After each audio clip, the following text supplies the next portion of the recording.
Edi, kenapa kau tak menang? Edi, kenapa kau tak menang? Aku tak ada beli raya. Oh, kenapa ayah kau tak beli? Ayah aku tak mampu.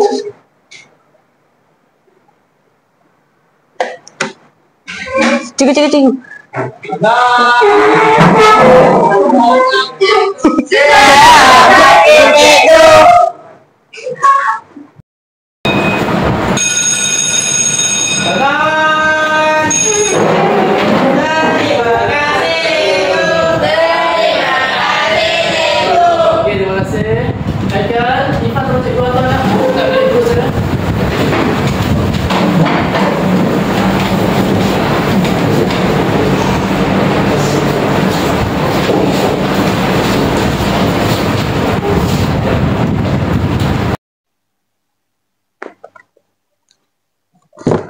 Kan, rasa nak bagi tahu cikgu tak pasal Edi?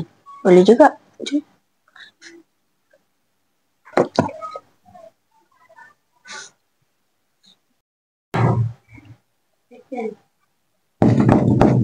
Assalamualaikum cikgu. Salam. Sila duduk.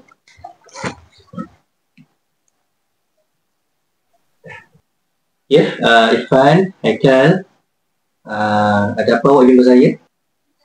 Cikgu, sebenarnya kita orang ada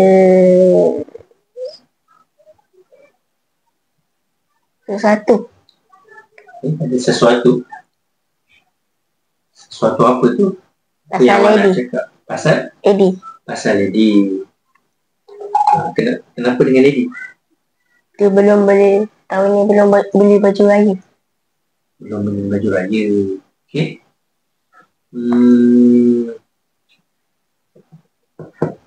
Apa macam ni? Okey, awak masuk kelas dulu. Nanti cikgu fikirkan macam mana. Okey? Masuk kelas.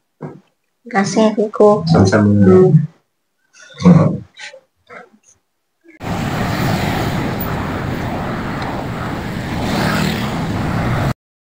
Masjid Okey. Soalan seterusnya.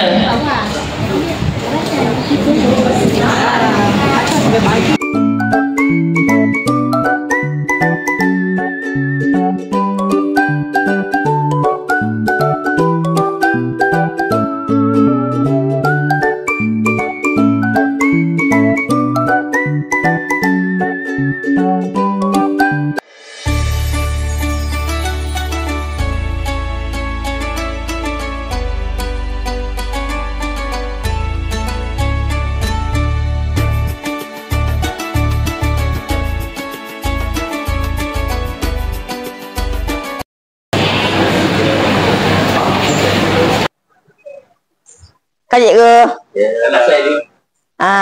Cikgu saya ke? Masuk dulu. Okey.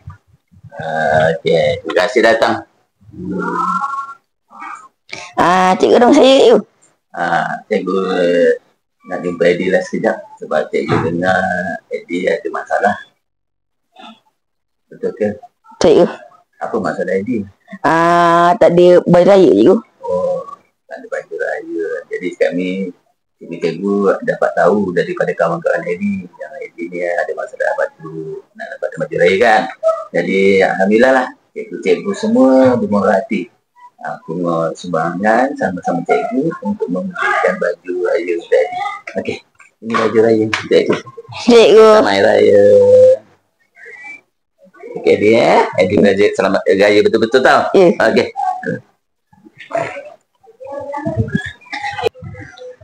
Akak Irfan!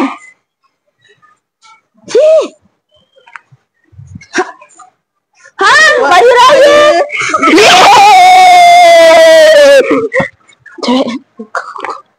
Selamat Hari Raya!